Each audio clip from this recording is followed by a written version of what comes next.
हे ईश्वरा सर्वांना चांगली बुद्धी दे, आरोग्य दे, सर्वांना सुखात आनंदात ऐश्वर्यात ठेव, सर्वांचं भलं कर, कल्याण कर, रक्षण कर, आणि तुझे गोड नाम मुखात अखंड राहो.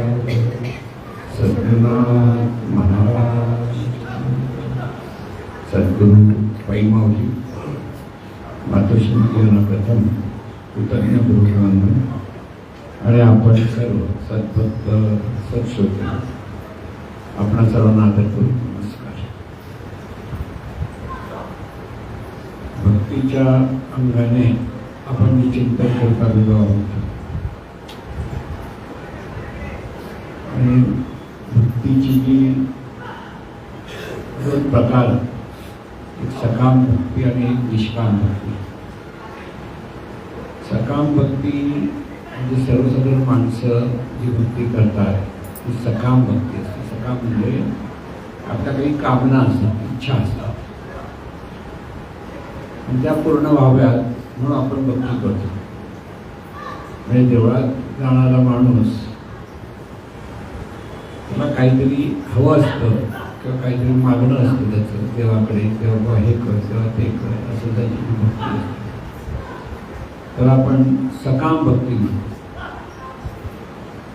आणि देवाकडे काही मागायचं नाही, पण देवावर असलेल्या प्रेमापोटी त्याचं दर्शन घेण्यासाठी, त्याला पाहण्यासाठी, फक्त पाहणं, मागणं काहीच नाही, किंवा सेवेसाठी जेव्हा एखादा साधक भक्ती करत असतो त्याला निष्काम भक्ती म्हणतात. त्याला कसलीच इच्छा अशी काही नसतं, मागणं असं नसतं. आणि अशी भक्ती निष्काम भक्ती म्हणजे आपण जे म्हणतो ती भक्ती करणं फार कठीण आहे. कठीण म्हणजे मागणं जमत नाही. एकदा रामकृष्ण परमहंसांना जेव्हा अतिशय त्रास होत होता, कशाला कॅन्सर झाला होता, तर त्यांनी विवेकानंदांनी त्यांना विचारलं, तुमच्या आईकडे म्हणजे देवीकडे का मागत नाही?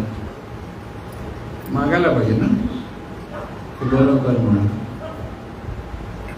त्यामुळे मला तसं काही मागता येत नाही, मागण्याचं जमत नाही, का मागावं असं वाटत नाही. तर स्मरण जे करतो त्याला त्यांना तो आनंद दिसतो. म्हणजे ही जी निष्काम भक्ती रामकृष्ण परमहंसाकडे होती, त्याच्यातून त्यांच्या जीवनात परिवर्तन होतं. आपल्याकडे सर्वसाधारण माणसं आपण जेव्हा पाहतो तेव्हा त्याला जे जे हवं ते मागण्यासाठी तो नवस करतो, कौल लावतो, त्यासाठी नारळ फुलं वगैरे तो देत असतो. की हे द्यायचं आणि आपण त्या अंगाने परत मागायचं. की देवाने नवसाला पावला तर देव, नाही तर नाही पावला उपयोग काय, अशी एक भावना असते ना. देवाकडे जायचं ते कशाने जायचं, त्यांना कसं दिलं पाहिजे म्हणून जायचं, दिलं नाही तर कशाला जायचं, अशी सर्वसाधारण माणसाची भावना असते. ही भक्ती ही एक देणं घेणं असतं. मी हे देतो तर तुम्हाला हे दे. जसं आपण व्यापार करतो ना, आपण दुकानात जातो, पैसे दिले की त्याच्यातून आपल्याला जी वस्तू आली ती घेत असतो. तर ही जी सकाम भक्ती आहे, ह्या भक्ती सर्वसाधारण माणसांची असते. आणि संतांची भक्ती ही देवाच्या प्रीतीपोटी असते, देवावर त्यांचं प्रेम असतं. आता ही भक्ती म्हणत असताना परत तिथे दोन गोष्टी येतात, निर्गुण भक्ती आणि सगुण भक्ती. सगुण भक्ती म्हणजे समोर जे साकार रूप असतं देवाचं, म्हणजे आपण देव देवता म्हणतो किंवा सद्गुरू म्हणतो, तिथे आपण त्यांना पाहतो तेव्हा ती असते, ती सगुण भक्ती असते. म्हणजे तिथे समोर डोळ्यासमोर आकार दिसतो. आणि निर्गुण किंवा निराकार भक्ती असते, ती समोर देव म्हणजे अशी मूर्ती काही नसतं, पण तिथे साधक भक्ती करत असतो. आम्ही एकदा एका देवळामध्ये गेलो होतो पुढे सिमलाला. तिथं असेच गेलो होतो. ते एक देऊळ होतं, देवळामध्ये एक साधक होते, रामाचं देऊळ आहे असं समजून आम्ही गेलो. पण तिथे रामाची मूर्तीच नव्हती. आणि सगळे जे तिथे आलेले होते ते रामायणाचं पुस्तक ते ठेवलेले होते, ते घ्यायचं त्यातलं ते वाचायचं. सगळे मिळून वाचत होते असे एकच, जसं आपण हरिपाठ कसं करतो तसं एक पुस्तक एक ओबी रामायणातली ती सगळे मिळून वाचायचे. पण समोर रामाची मूर्ती नव्हती. त्यांचे कोणी सद्गुरू होते आणि ते सद्गुरू असल्यामुळे त्यांना तो राम कोणता अभिप्रेत आहे म्हणजे आपल्याला अशा प्रकारे समोर मूर्ती नाही काय नाही देऊळ कसं. पण ही ते निराकार भक्ती असते की ते राम म्हणजे जरी रामायणाचं पुस्तक आहे ते राम म्हणजे कोण तर आत्माराम. ही जी निराकार की निर्गुण भक्ती असते ती म्हणजे जे परमेश्वरी शक्ती आहे ती परमेश्वरी शक्ती मुळात निराकार आहे आणि ती शक्ती प्रत्येक मनुष्याच्या हृदयात आहे. म्हणजे साधारण आपण हृदयात म्हणतो, पण आपण स्पष्ट सांगायचं तर जाणीव येते.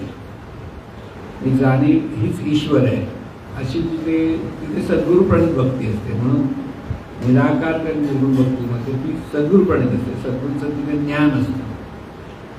आणि ही भक्ती जी असते ती भक्ती आत्मोद्धार करते. म्हणजे इथे मागणं नसतं, पण आपल्या ठिकाणी असलेले काही जे आपल्यामध्ये असलेले जे काही विकार आहेत की आपल्यामध्ये असलेले काही दुर्गुण आहेत ते दूर करण्यासाठी ती भक्ती असते. आता पाहावे आपणाशी आपण या नाव ज्ञान असं म्हटलं. तर खरी जी साधना आहे ही साधना जेव्हा आपण जीवनविद्याची साधना शिकवते, सद्गुरूंनी आपण जी साधना शिकवली तिथे सर्वसाधारण माणसाची म्हणजे भक्तीचा जो प्रकार तो त्या अंगाने आपण पाहतो. ही साधना आणि सर्वसाधारणपणे जी ध्यानधारणा सांगितल्यानंतर खूप मोठा फरक आहे. तिथे ध्यानधारणेमध्ये समोर एखादी वस्तू असावी लागते, जसं दिवा असेल किंवा एखादा गोल लाल रंगाचा काही गोलाकार असेल, आणखी काही वेगळ्या वेगळ्या खुणा असतात. तिथे पाहायचं असतं, ते तिथे सगळं लक्ष केंद्रित करायचं, त्याला म्हणतात ध्यानधारणा. पण सद्गुरूंनी आपल्याला जी शिकवली ती तशी ध्यानधारणा नाही शिकवली, तर आपल्याच ठिकाणी असलेल्या ईश्वरत्वाकडे आपण पाहायचं असतं. तिथे समोर आकार काहीच नसतो, म्हणजे उलट समोर जे दिसतं ते पाहायचंच नसतं. आपल्याच ठिकाणी आपण जे म्हणून आहोत की जिथून आपलं पाहणं चालू आहे त्या पाहण्याकडे पाहायचं. आणि त्यामुळे जी साधना सद्गुरूप्रणित साधना जी आहे ती अशी आहे. बऱ्याच ठिकाणी ही सद्गुरूप्रणित म्हणजे वेदांनी हे जे चैतन्य स्वरूप म्हणजे परमेश्वरी शक्ती म्हणजे सांगितलं आहे ती आपणच आपल्याकडे पाहतात. आपल्याच ठिकाणी ती शक्ती आहे आणि त्या शक्तीनेच शक्तीचा आलंब घ्यायचा. तर डोळ्यासमोर काही दिसत नाही, पण काही वेळेला काही बाहेरचे म्हणजे आता जीवनातल्या लोकांना एवढं नाही, पण बाहेरच्या लोकांनी एकदा कोणीतरी साधकाला त्याचा प्रश्न असा होता की साधना करता करता माझ्या डोळ्यासमोर काहीतरी माणूस आगट डोळ्याने पाहतोय, लाल डोळ्याने पाहतोय, असं काहीतरी. त्याचा अर्थ काय? त्याचा अर्थ तुझी साधना नाही. त्याचा अर्थ साधना नाही, कल्पना आहे. आणि कल्पनेतून डोळे बंद केल्यामुळे आपल्या डोळ्यासमोर येणारे चित्र दिसू शकतात. म्हणून साधना ही कल्पनेतली असता कामा नये, साधना ही अनुभवण्यासाठी असावी. अनुभवण्यासाठी आपण साधनेला बसतो आहोत असं जे आपण म्हणतो ते आपण म्हणून कोणीच नसतो. लक्षात आपण आपलं जे अस्तित्व आहे ते अस्तित्वच आपण देवाच्या चरणी अर्पायचं असतं, त्याला म्हणतात साधना. म्हणजे आपला मीपणा, सोप्या भाषेत दुसरा मीपणा म्हणतो आपण, जे मी माझं जे आहे ते देवाच्या चरणी किंवा सद्गुरूच्या चरणी पाहणं म्हणजे साधना. मी समोर काही दिसता कामा नये, पण आपल्याच ठिकाणी असलेलं हे जे तत्व आहे, आपल्याच ठिकाणी असलेली ही जी जाणीव आहे, जाणणारं तत्व आहे, त्या जाणणाऱ्या तत्वाने स्वतःचं अस्तित्व अनुभवायचं. म्हणजे आपल्या ठिकाणी असलेलं अस्तित्व बाहेर कोणाला कळत नाही. आपल्या ठिकाणी अस्तित्व कसं जाणतात लोक? प्रत्येक आपण समोरचं अस्तित्व कसं पाहतो? देहाच्या अपेक्षेत पाहतो. देह आहे म्हणून देह चालतो. पण साधनेला बसताना आपल्याला आपलं अस्तित्व म्हणजे देह नव्हे हे कळलं. देह म्हणजे मी असं जे आपल्याला वाटतं, तर देह म्हणजे मी नव्हे, मन म्हणजे पण मी नव्हे. ते मन म्हणजे मी नव्हे म्हणजे नेमकं काय? तर आपल्याकडे सतत जे विचार जिथून निर्माण होतात, संकल्प विकल्प निर्माण होतात, त्या आपल्या जाणीवेच्या अवस्थेला मन म्हटलंय. आणि तेही आपण नाही, म्हणजे आपल्या ठिकाणी असलेले विचार त्यात आपण गुंतत असतो. आपल्या मनामध्ये जे जे विचार येतात त्या विचारातून आपण जीवन जगतो. त्या विचारातून आपल्या मनामध्ये चांगले वाईट विचार येत असतात. तर ते विचार म्हणजे पण आपण नव्हे, तर आपण फक्त तिथे पाहणारा आहे ह्या भावात पाहता आला पाहिजे. साधनेच्या अपेक्षेने जेव्हा ही निष्काम भक्ती दोन म्हणतात, ही साधन आहे. निष्काम भक्ती नेमकं काय असा प्रश्न बरेच वाटतो, की जी निर्गुणाची पण भक्ती आहे किंवा सगुण भक्ती आहे, पण ती निष्काम भक्ती पण आहे. साधनेमध्ये काही मागायचं नसतं, तर मागण्यासाठी साधना नसतेच. किंबहुना मागणारा किंवा मागणं, मीपणातून मागणारा आणि मागणं हे दोन्ही नसतं. फक्त हे जे जाणणं आपलं चालू आहे, त्या जाणण्याच्या अपेक्षेत आपण जाणत राहायचं असतं, अनुभवत राहायचं. जाणत म्हणजे अनुभवत. काय अनुभवायचं आहे? की ही जी ईश्वरी शक्ती ह्या शरीरातून कार्यरत आहे, जी जाणत आहे, त्या शक्तीने स्वतःला जाणत राहणं, स्वतःला अनुभवत राहणं म्हणजे साधना. आणि ही साधना म्हणजे निष्काम. तिथे दुसरं काही मागायचं नसतं, काही हवंही नसतं, काही नकोही नसतं. केवळ असणेपणाचं अस्तित्व अनुभवायचं असतं. तर ह्याने काय होणार? प्रश्न असा पडतो की हे केल्याने काय होणार? हे केल्याने आपल्या ठिकाणी असलेला जो मीपणा आहे तो कमी कमी होतो. साधनेच्या अभ्यासाचा प्रभाव हाच आहे की साधक हा नम्र झाला पाहिजे, त्याच्या आचरण नम्रता येते. दुसरी गोष्ट, त्याला सर्व कोणाकडे अपेक्षा उरत नाही, वैराग्य निर्माण होतो. म्हणजे अपेक्षा नसतं जास्त, त्याने हे करावं, त्याने ते करावं. वैराग्य असलं तरी चालेल का नसलं तरी चालेल, ही भावना असते.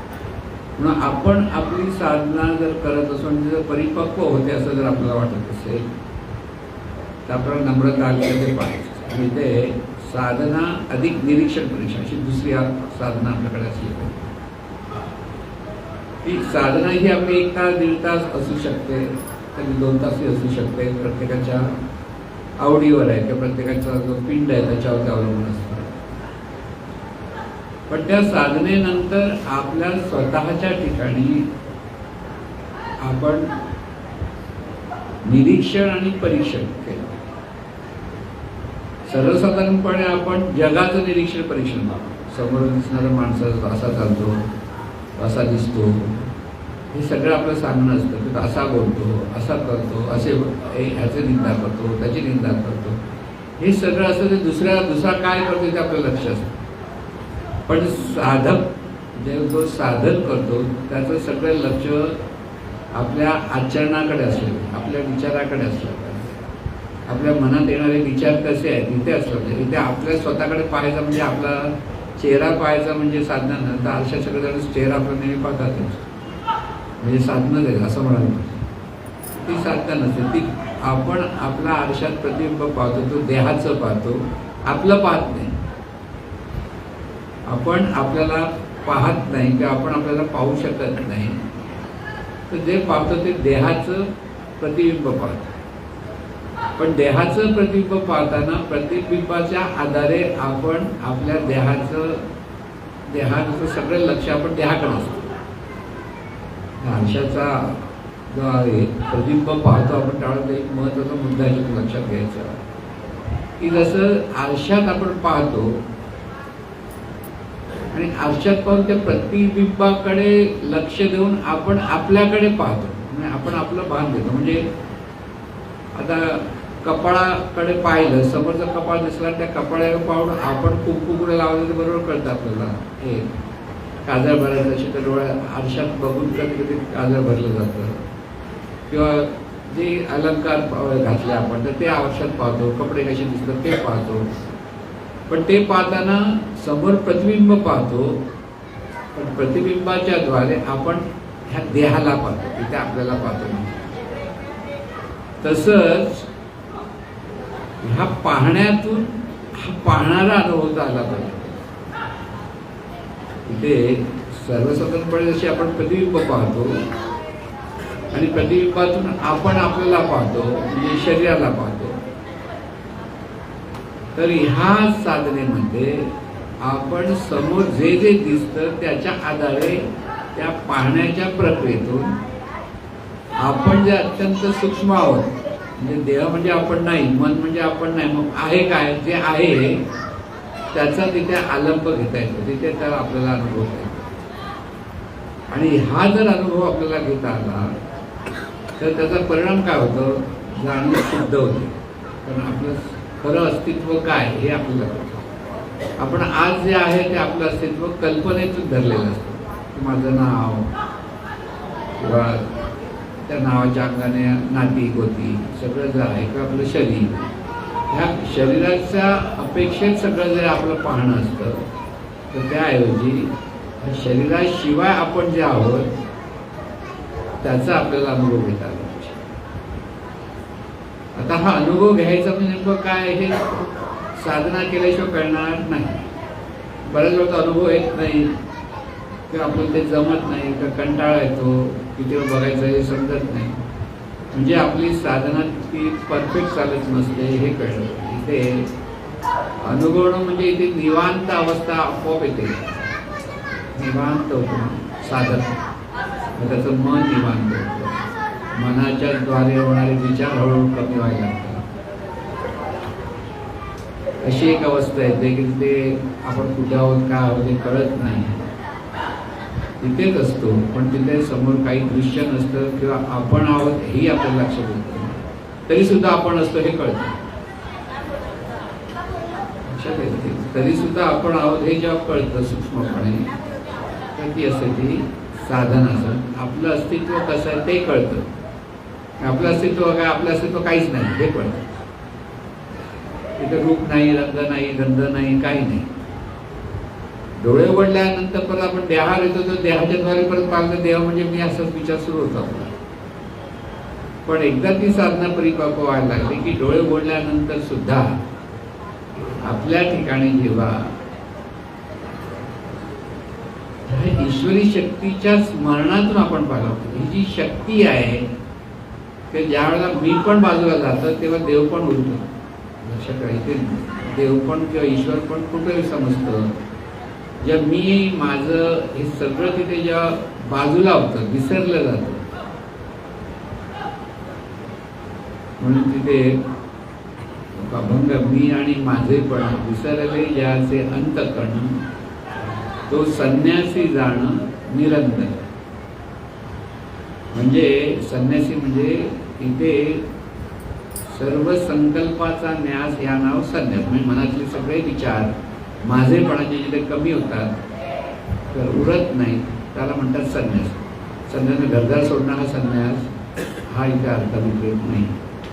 तर इथे माझं पण जिथे जातं, मी पण जिथे जातं तिथे उरतं ते देवपण.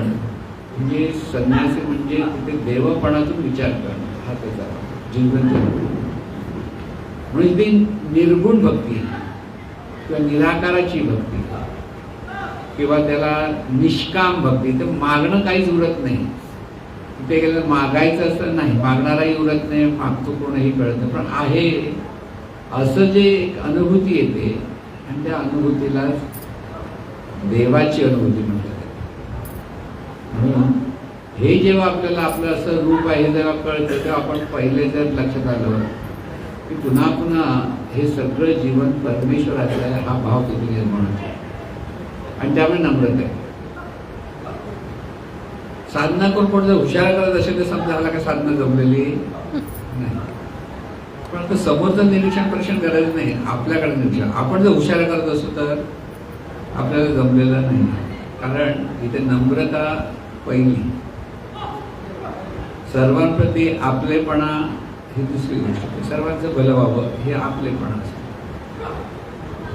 इतरांबद्दल कृतज्ञता निर्माण होते. म्हणजे हे सगळे सद्गुण आपल्याकडे प्रकट झाले पाहिजे. म्हणून साधनेतून सद्गुण प्रकट होतात. लक्षात घ्यायचं. कुठे वादविवाद घालायला आपण जाणार नाही. म्हणजे साधक आहे त्याचं सांगतो. साधक कुठे वाद झाला आपलं मोठेपण दाखवा, कमी केलं ज्ञानी आहे दाखवण्याचा प्रयत्न करतात बरेच वेळा. त्यांना साधना जमलेली नाही. आणि म्हणून हे सगळं आपल्याला जमतं की न जमतं. आता एखादी साधना सद्गुरूंनी सांगितलेली साधना आहे ती करणं आणि दुसऱ्या बाजूने आपलंच आपण निरीक्षण आणि परीक्षण केलं पाहिजे.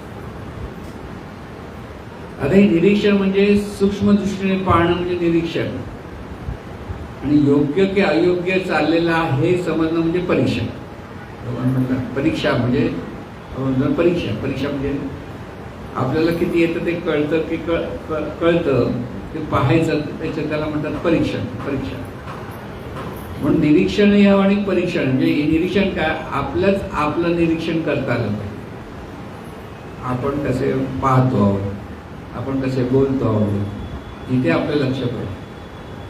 इथे जेव्हा लक्ष येतं आणि त्या लक्ष जितकं ठेवायला लागतं तितकं परीक्षण करायची आवश्यकता राहत नाही. कारण तिथे आपोआप आपण सुधारतो. आपल्याला लक्ष नसतं, आपल्याला लक्ष नसतं म्हणजे आपल्या ठिकाणी हे ईश्वरत्व आहे ते लक्ष नसतं. तर आपण कल्पनेतून जे काही आपल्या स्वतःला काही समजतो हे ते सगळं लक्ष असतं.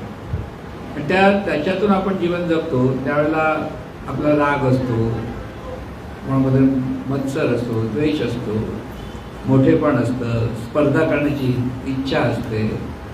हे सगळ्या गोष्टी आपण कळत नकळत बोलत जातो, दाखवले जातात.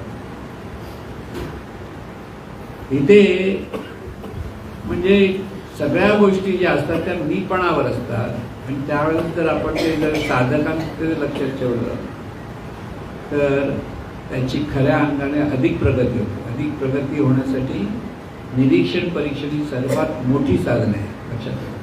जितकी साधना दिव्य साधना सद्गुरू सांगितले जितकी मोठी आहे त्या दिव्य साधनेतून व्यवहार करताना सर्वांशी संबंधित होताना आपण आपल्याकडे कसं वागणं झालं पाहिजे किंवा त्या वागण्यातून आपण चुकतोय की बरोबर आहे हे आपल्याला लक्षात आलं पाहिजे. आपल्याला लक्षात आलं पाहिजे. हे सगळं कधी कधी चुकीचं बोलू शकतो, आपण वागू शकतो असं वाटतं. त्यावेळेला साधनेचा प्रभाव कमी झाला असं समजायचं. जोपर्यंत नम्रता आहे, कृतज्ञता आहे, समोरच्याचा आपण सन्मान करत असतो, आपल्या सगळ्या गोष्टी उगीच बडबड करत बसत नाही. तर आपण बडबड करतो, उगीच काय काय गोष्ट सांगत बसतो. तिथे आपलं लक्षात असलं पाहिजे. म्हणजे कमी बोलणं होतं. कमी बोलणं म्हणजे आपल्या स्वतःबद्दल सांगणं कमी होतं. सगळं लक्ष जेव्हा आपलं ईश्वरत्वाकडे असतं, पण निष्काम भक्तीचा हे सगळं सांगतो. ही निष्काम भक्ती बऱ्याच लोकांच्या लक्षात येत नाही. निराकाराची भक्ती आणि निष्काम भक्ती या दोन गोष्टी इथे आपण सांगतो. जेव्हा ही भक्ती एखादा साधन करत असेल तर तो शांतच दिसेल, जास्त बोलायला जाणार नाही. पण सांगेल तर ते पण त्याचं सगळं लक्ष स्वतःकडे असतं. स्वतःकडे म्हणजे इथून चुकीचं बोलणं होता कामा नये तिथे असतं. तिथे अहंकार जितका कमी होईल तितका तो अहंकार कमी होत असेल तर साधक कमी बोलतो आणि बोलला तर तो देवत्वाच्या भावातून बोलतो. दोन गोष्टी इथे असतात त्या आहेत. ते सर्व देवत्वाचा भाव म्हणजे काय? हे सर्व ईश्वराचं जीवन आहे हा भाव असतो. साधना होत नाही तेव्हा सगळं माझं जीवन आहे असं जेव्हा आपल्याला वाटतं तेव्हा आपल्याला खूप अभ्यास करायचा आहे हे कळलं. म्हणजे निरीक्षण परीक्षणाचा पहिला बोध आहे लक्षात घ्यायचा की मला बऱ्याच गोष्टी लोकांना सांगाव्याशा वाटतात. म्हणजे कसल्या आपल्या स्वतःबद्दल कपडे कसे कुठून आणले असं दोघांना आपण सगळ्या वेळा भेटतो सगळ्या अरे छान कुठून आणला कसा केला आता हिला घ्यायचं नसतं काही नसतं पण विचारायचं असतं. जसं साडी कुठून आणली हे कुठून आणलं ते कुठून आणलं हे सगळं लक्ष असतं ते बाह्यांगावर लक्ष असतं. पण जर साधना होत असेल तर एक लक्षात ठेवायचं की हे बाह्यांगाचं बोलणं कमी होतं फार कमी होतं आणि अंतरंगामध्ये सगळं लक्ष असतं. आणि ह्या अंतरंगामध्ये लक्ष म्हणजे दिव्यत्वावर लक्ष असतं. म्हणजे स्वतःकडे जे अस्तित्व आहे अस्तित्व म्हणजे ते दिव्यत्व आहे. जे असणेपण आपण म्हणतो की ज्या असणेपणाला कसलाच रंग नाही आहे रूप नाही आहे गुण नाही आहे आकार नाही आहे तरी ते आहे. तर त्या आहेचं जेव्हा साधकाकडे सगळं लक्ष असतं तेव्हा त्याच्याकडनं जे बोलणं असतं ते त्या आहेच्या त्या ईश्वरत्वाच्या भावात असतं.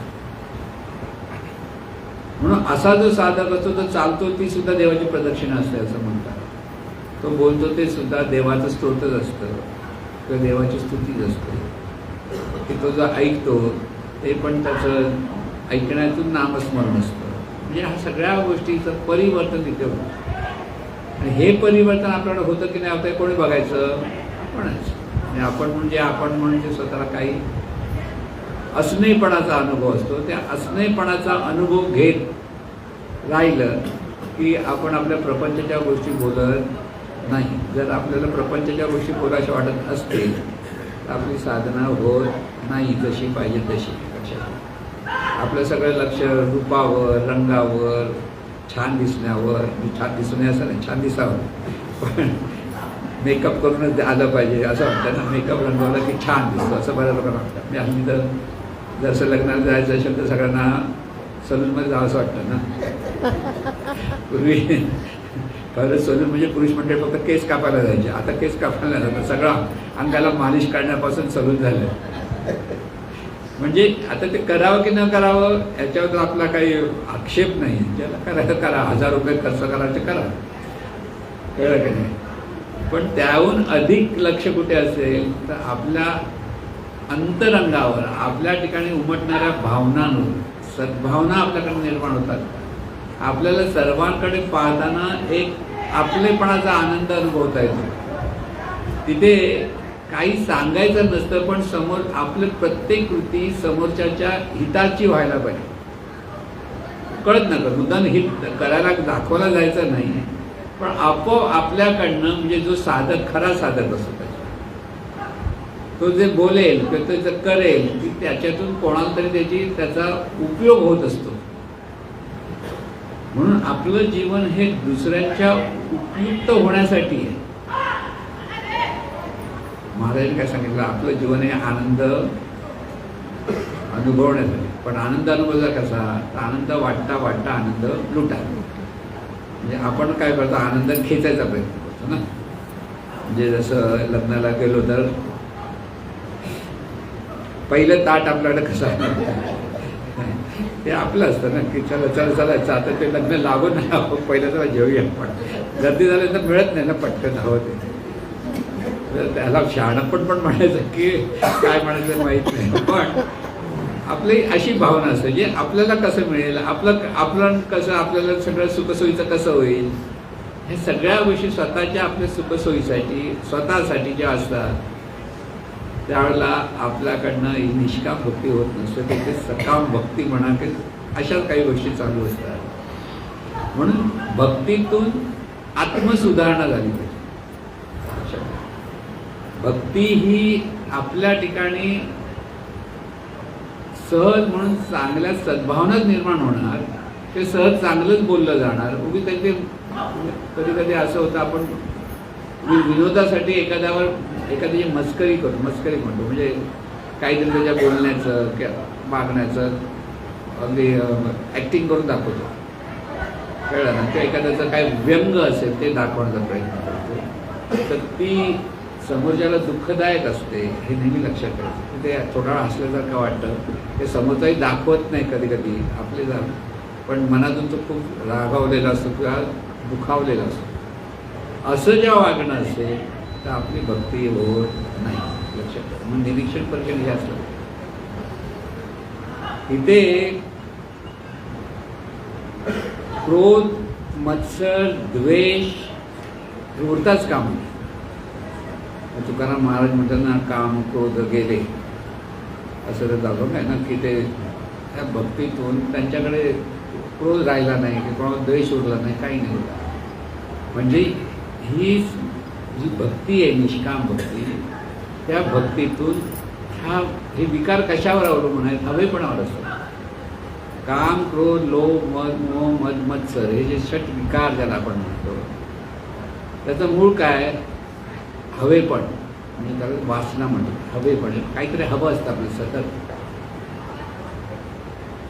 हे हवेपण दूर गेलं की बाकीचे सगळे काम, क्रोध, लोभ, मोह, मद, मत्सर बाजूला होतं. म्हणून रागवायचं म्हटलं तर रागवता येत नाही असं म्हणतात. महाराज म्हणतात खोटं खोटं रागवा असं आहे ना.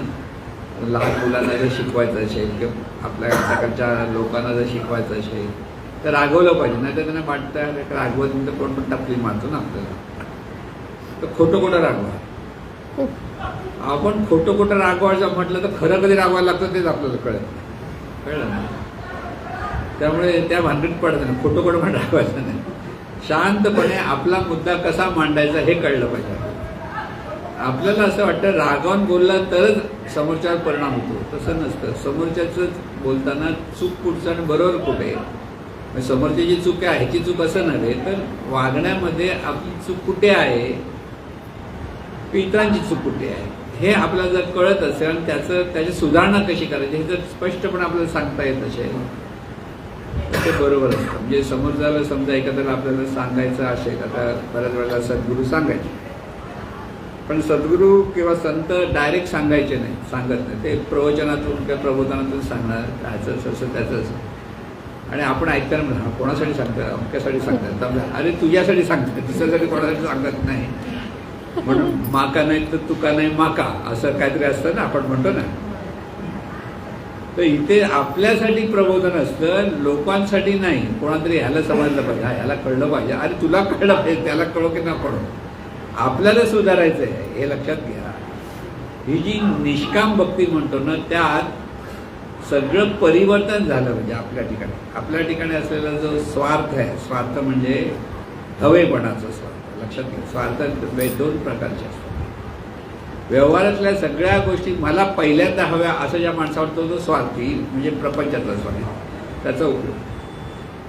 पण ह्या दिव्यत्वाच्या अनुभूतीसाठी आपल्याला हे जीवन जगायचं आहे, ह्याच्यासाठी असेल स्वार्थ, तो चांगला स्वार्थ. म्हणजे असा स्वार्थी व्हायला पाहिजे आपण. स्वार्थी का? आपल्या ठिकाणी हे सगळं परिवर्तन व्हायला हवं. देवाची भक्ती ही जाणीवेच्या शुद्धीकरणासाठी. आज जाणीव आपण म्हणून जी आहे ती मीपणातून जो अशुद्धपण आहे, म्हणून आपल्या बरोबरचं कोणी जी असतात माणसं, ते जर चांगल्या गोष्टी करत असेल तर त्यांना प्रोत्साहन जर पुढे नेलं पाहिजे.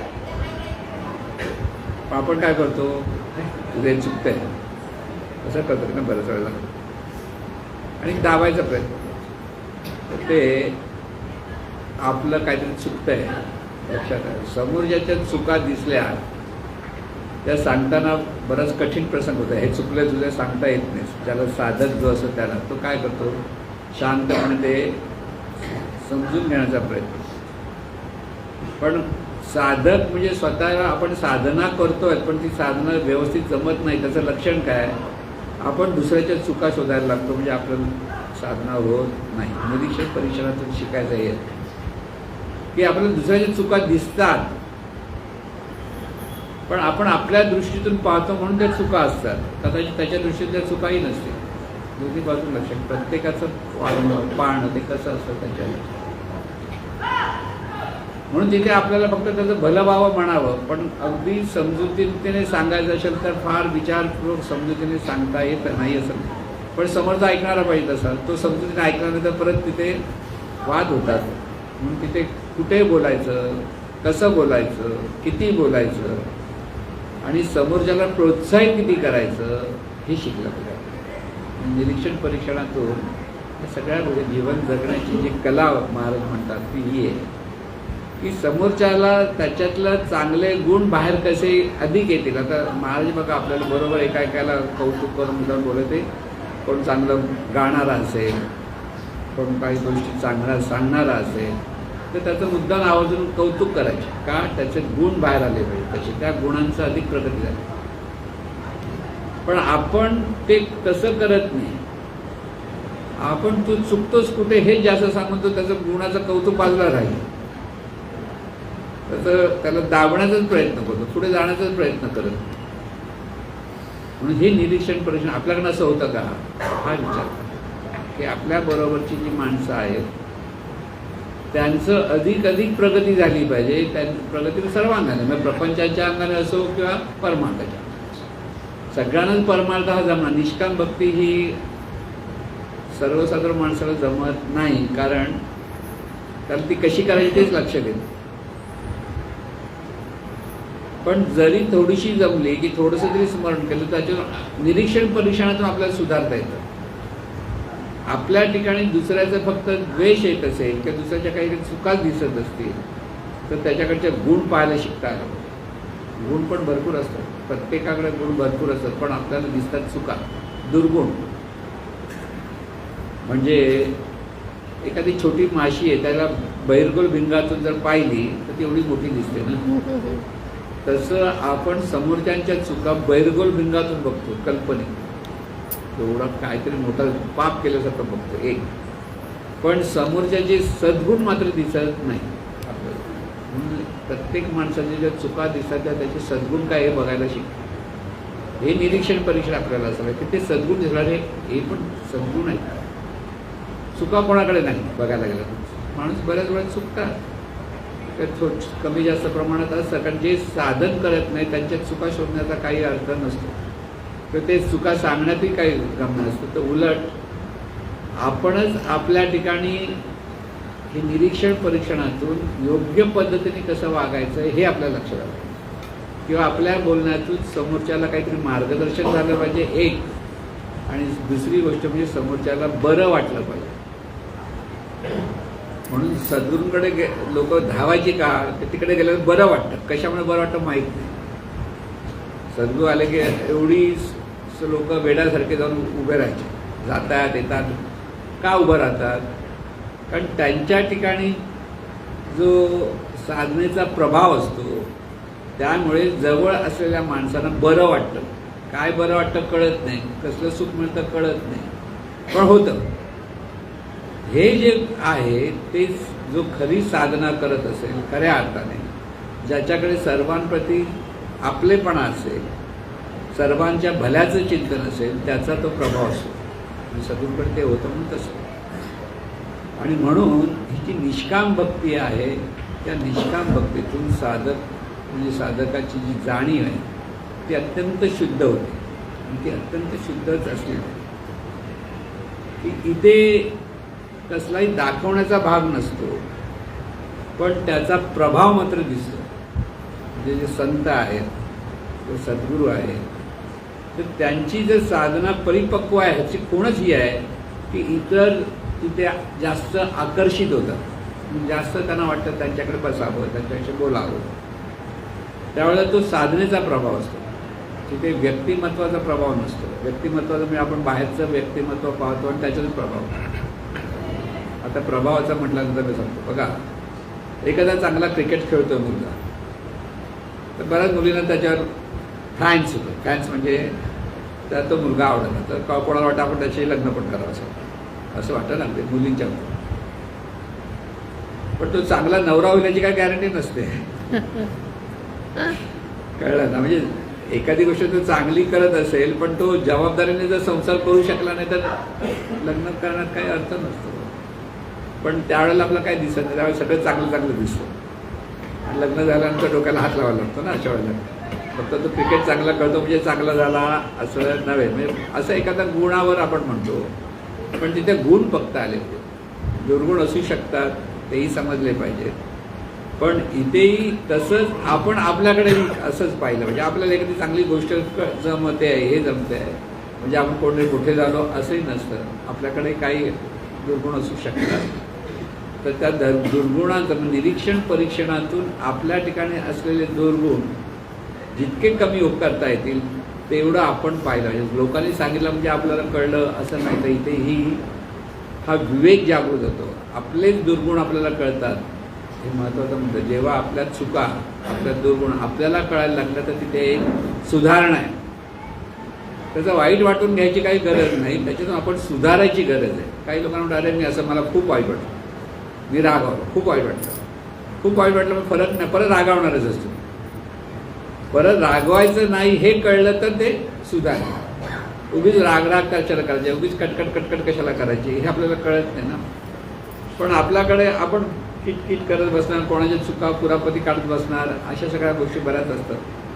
पण साधक जो असेल त्याच्याकडे हे दुर्गुण दिसणार नाही, कळलं. आणि म्हणून ही जी भक्ती जी आपण म्हणतो ना, या भक्तीचे अनेक प्रकार आहेत. सगुण भक्तीमध्ये अनेक प्रकार आहेत. सगुण भक्तीमध्ये आपण पाहिलं की देवीचे, देवांचे, निर्णय देवतेंचे, सद्गुरूंची अंगाने असलेली भक्ती ही सगुण भक्ती आहे. पण ह्या सगळ्या भक्तीमध्ये जर श्रेष्ठ भक्ती असेल म्हणजे सगुणाच्या बाबतीत, निर्गुण भक्ती, निराकार भक्ती, आपण निष्काम भक्ती सर्वात श्रेष्ठ भक्ती. कारण त्याच्यामध्ये माणसाचा देव होतो या भक्तीत. म्हणजे तो जितका नम्र होतो, जितका आपल्याकडचा मीपणा त्याच्याकडनं विरळ होत जातो, तितकं त्याचं देव पण जागृत होतं. जिथे मी पण कमी झालं तिथे देव पण जागृत होतं. तिथे निष्काम भक्तीतून देवत्वाकडे प्रवास चालतो. पण सगुण किंवा साकार भक्तीतून जर तिथे व्यवस्थित मार्गदर्शन नसेल, कारण सगुण साकार भक्तीतून खरं निष्काम भक्तीकडे वळण्यासाठी सगुण साकार भक्ती. सगुण साकार भक्ती, साकाराची किंवा सगुणाची भक्ती वाईट आहे असं नाही. पण सगुण साकाराच्या भक्तीमध्ये आपण फक्त कर्मकांडामध्ये अडकलेलो असतो. उपास करणं, रतवैकल्य करणं किंवा निनाळे बाबणं, त्या अंगाने ज्या अनेक बाहेरच्या गोष्टीवर, बाह्यांगावर आपलं जास्त लक्ष असतं. म्हणजे समजा गणपती येणार तर आपण काय करतो, घर साफ करतो, चांगली गोष्ट. मग आरस करतो, मग आणतो काय थर्माकोल घेऊन येतो ना, छान दिसायला. फुलं कोमोजून म्हणून काय करतो, प्लास्टिकची फुलं आणतो, छान दिसायला. म्हणजे इथे त्याच्यावरती आपलं जास्त लक्ष असतं. गणपती राहतो बाजूलाच. गणपती म्हणजे जी देवता आहे तिथे जी भक्ती ती राहते बाजूलाच. खाण्यापिण्याच्या वस्तू कशा बनवायच्या तिथे लक्ष असतं. म्हणजे हे कर्मकांडात्मक गोष्टीकडे आपण इतके अडकतो की खरा ही जी भक्ती आहे तिथे तिथं निष्काम भक्तीकडे वळलं पाहिजे किंवा निर्गुणाच्या भक्तीकडे वळलं पाहिजे, ते आपल्याला कळत नाही. म्हणून सगुणाकडून निर्गुणाकडे वाटायचं असं संतांचा मार्ग आहे. कारण निर्गुण म्हणजे कळत नाही सुरुवातीला, पण सगुण एकदा पाहायला लागलं की सगुण पाहता पाहता ही पाहणारी शक्ती जी आहे, ती जाणणारी जी शक्ती आहे, ती सगुण म्हणजे ती निराकार भक्ती आहे. तिथे लक्ष आलं की तिथे सुधारणा होती. म्हणून ही निराकाराच्या भक्तीच्या अलीकडची स्टेप म्हणजे सगुण भक्ती आहे. तिथे सद्गुरूंची भक्ती झाली. का सद्गुरूंची भक्ती झाली पाहिजे? कारण सद्गुरूंकडनं मार्गदर्शन तिथे आपण जास्त घ्यायला लागलो की सद्गुरू जे सांगतात त्याचं चिंतन करायला लागलो. त्यांनी प्रबोधनातून मांडलेला विषय त्याचं समजून घ्यायचा प्रयत्न करतो. तो समजून कशाला घ्यायचं? आपल्याला सुधारण्यासाठी, सांगायला नाही. आता आपल्याला समजलं मग आणखी दुसऱ्याला सांगायला होतं, बघा असं करा, तसं करा, तसं करा. त्याला परत तू करतो का? मी नाही, तुला सांगतो ना, तू काय. तर ती भक्ती आपल्याला स्वतःला सुधारू शकतो. दुसऱ्याला सांगायला काही हरकत नाही, पण ती आपणाला करायची आहे का, आपण करतो आहात का, इथे आपलं लक्ष पाहिजे. तेव्हा दुसऱ्याला सांगायचा अधिकार आपल्याला आहे. नाहीतर आपण उगीच बरोबरच्या गप्पा मारतो आणि आपल्याला त्याचा काही उपयोग होत नाही. पण संपूर्ण आपल्या ठिकाणी असलेला जो मीपण आहे किंवा जीवपण आहे त्याचं रूपांतर शिवपणात होण्यासाठी म्हणजे देवपणात होण्यासाठी ही निष्काम भक्ती म्हणतो आपण किंवा निर्गुण भक्ती म्हणतो, ती आपल्याकडनं व्हायला पाहिजे. आणि त्यासाठी ती जी भक्तीचा जो मार्ग आहे तो म्हणजे सद्गुरूपणे दिव्य साथ, आणि ती सर्वांना अनुभवता यावं ही सद्गुरूचरणी प्रार्थना.